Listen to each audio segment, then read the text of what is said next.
guys, welcome back to another episode of our year-end adventure. Last time, we visited and explored the southern part of Suiqijor Island. If you haven't watched that yet, the link is in the description of this video. You can also watch our part 1, which is exploring Apo Island in Negros Oriental. In this video, we are going on an experience.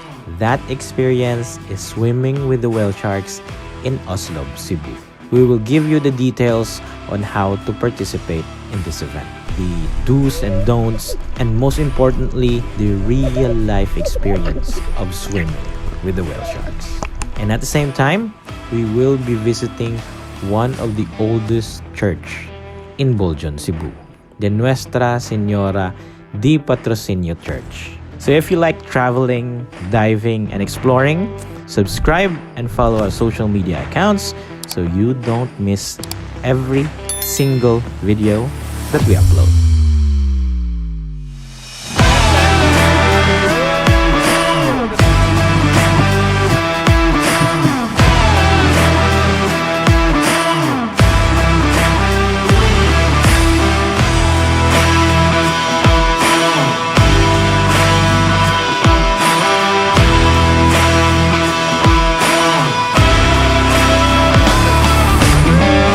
From our previous episode, we have come from Suiqijor Island. This time, we are going back to Dumaguete City, where we are going to spend the night in Dumaguete because our ferry boat trip across Cebu will be early in the morning the next day. While we wait for our trip, syempre, umamasyal muna tayo sa Boulevard ng Dumaguete. Did you know that the boulevard is named after Dr. Jose Rizal, the national hero of the Philippines? Tourists and locals flock to the boulevard mainly because of the food and the ocean view, including the restaurants and the bars catering for foreigners visiting from Mindanao and from all over the Philippines. You can have pictures on the seaside while watching the sunset. And most of the locals here go on a picnic during the day. Marami ring mga shops and restaurants sa area na to. If you are planning on experiencing food and getting souvenirs, then the Rizal Boulevard is the place to be. One of the highlights of the boulevard is the lights during at night. Visitors can walk by the boulevard and see the city lights gleaming on the water. And as I said before, the clarity of the water here surrounding Dumaguete is crystal clear. As a diver, na-appreciate ko talaga yung tubig nila dito. So we decided to go around the boulevard and then purchased manok na inasal for our dinner.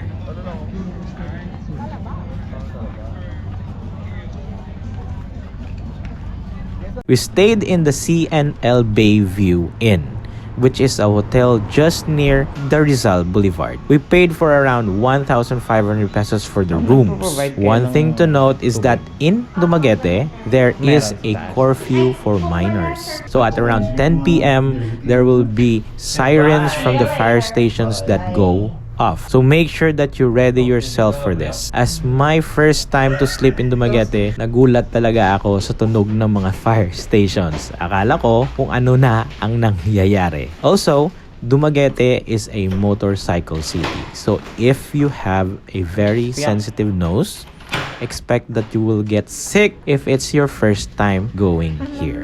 So for tourists that want to stay in Dumaguete, please keep this in mind. If you are after for peace and much needed rest, I would suggest to get a hotel outside of the city area. Early morning, nagising na kami and nagligpit kasi we are going to catch up for the first trip going to Cebu.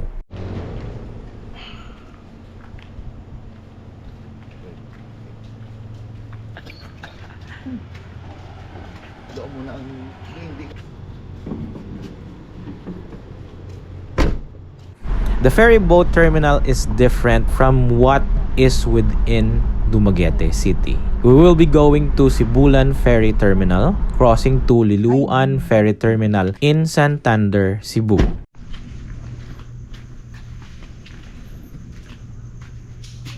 Dili si Osminya Peak Park.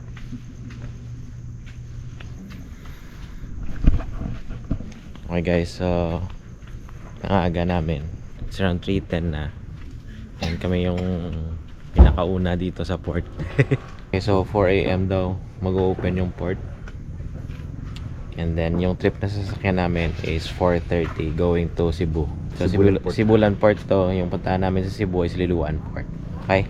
So chill muna kami dito. Baka mag-coffee kami. Let's go. What is interesting is that in Liloan Port, we can see that there are fishermen diving around the port area.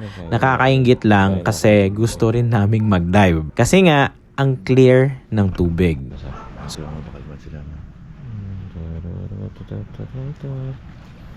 Okay guys, so ito na yung port, yung port, Cebulan Port.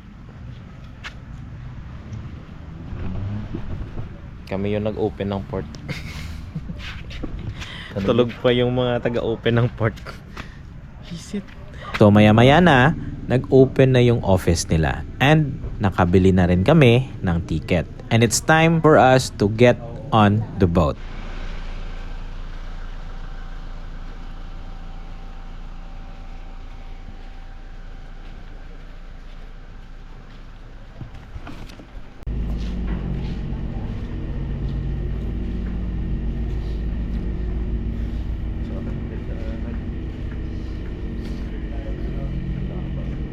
Lapa ganun, no? Gusto na niya ng pahan.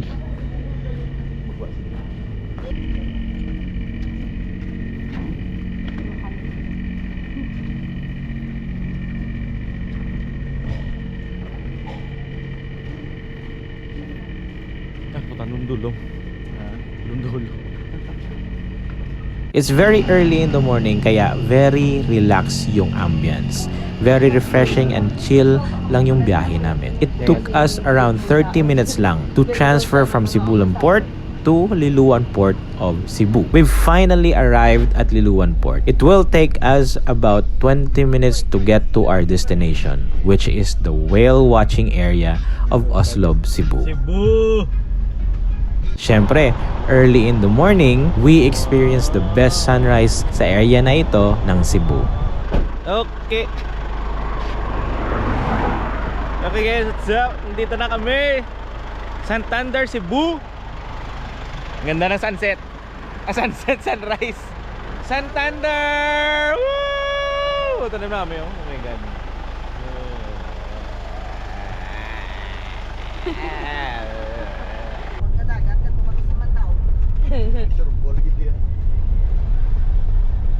Okay guys, nandito na kami sa Oslob. Yeah, handa na ba yung mga bagis?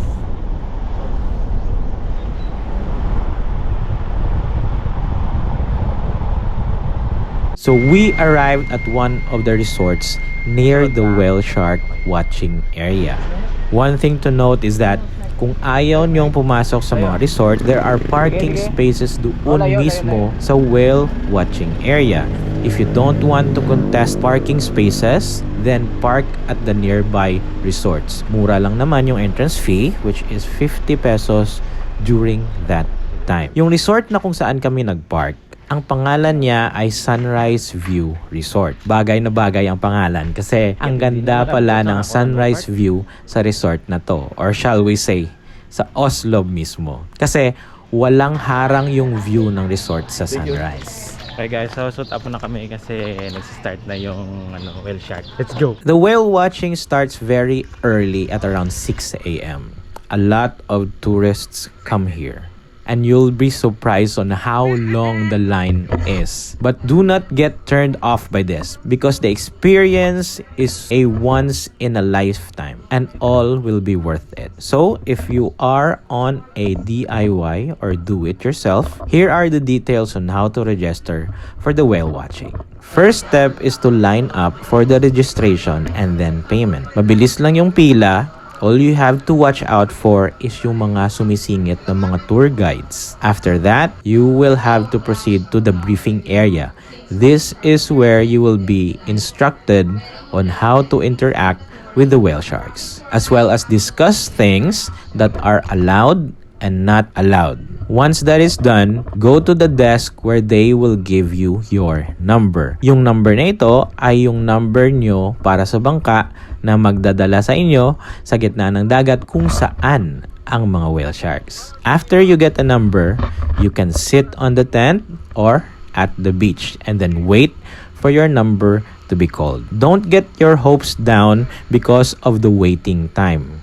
I promise you, there are a lot of things to see while you are waiting.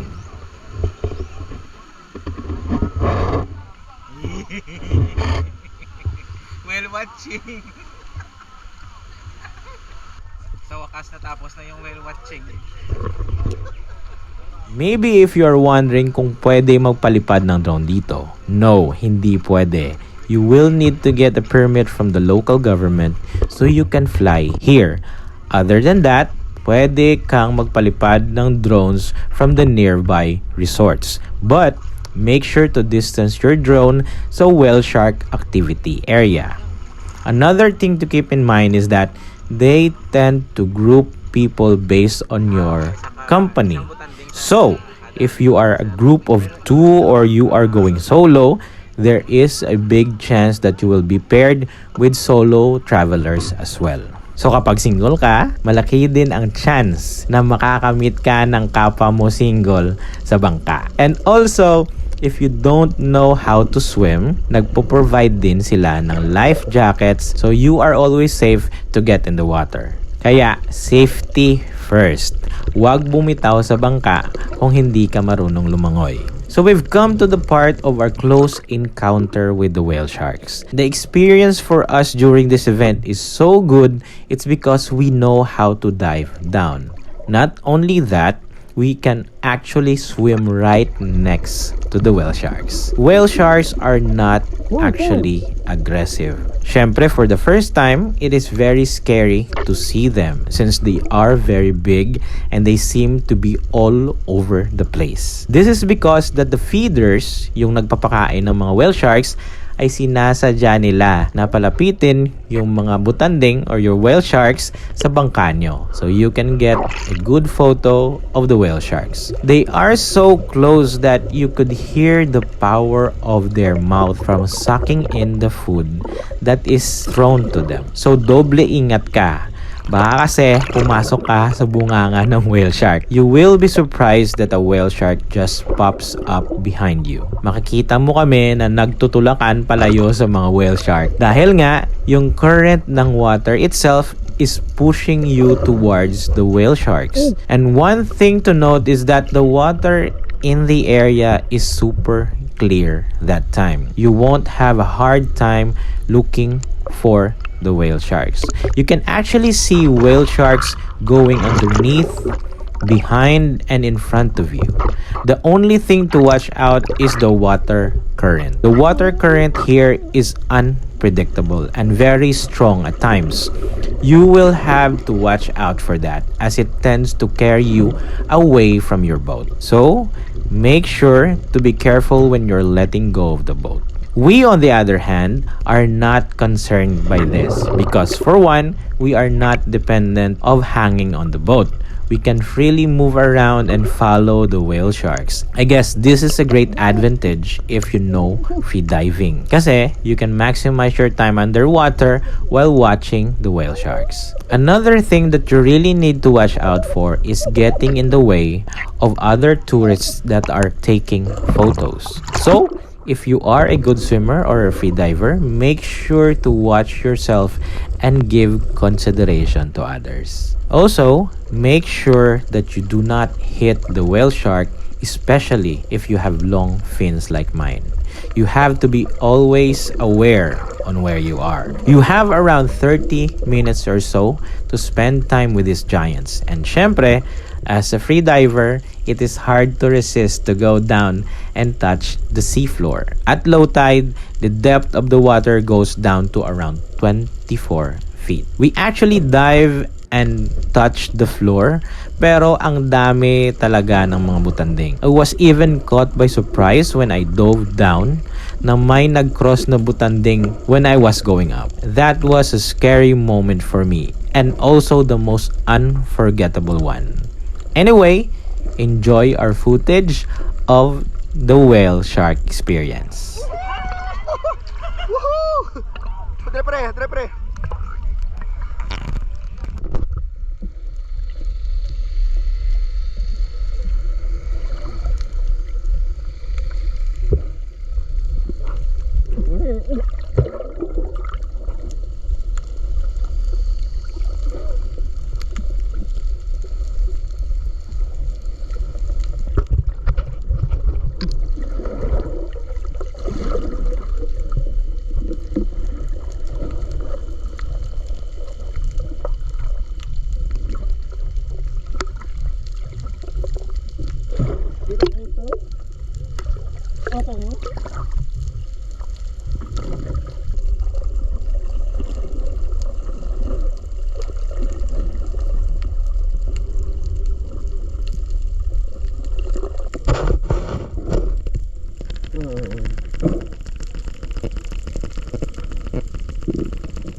Whale shark.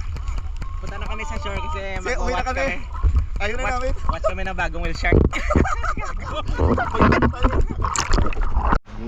Short ba? No, sa po. Lagi sa boar? Po. Karon idulong yan.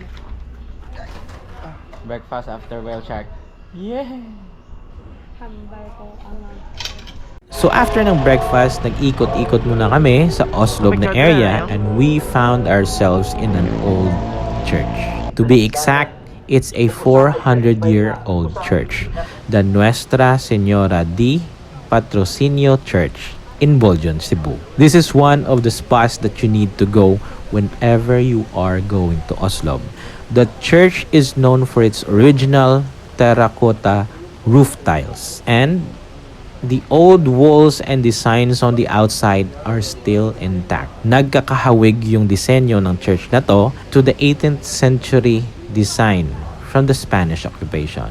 In this site, you can check the convent, the church plaza, the cemetery, the blockhouse that served as the main fortress of the old days. You can also check the Escuela Católica building just beside the church. This house is very old, but still it hosts classes for the young ones. So sa akin, yung building na ito is beautiful and elegant and can be an awesome set for a horror movie. If by chance you can come here during December, you can hear children playing inside the house. practicing for their Christmas carol. I want to wish you a Merry Christmas ba? Go, Mom.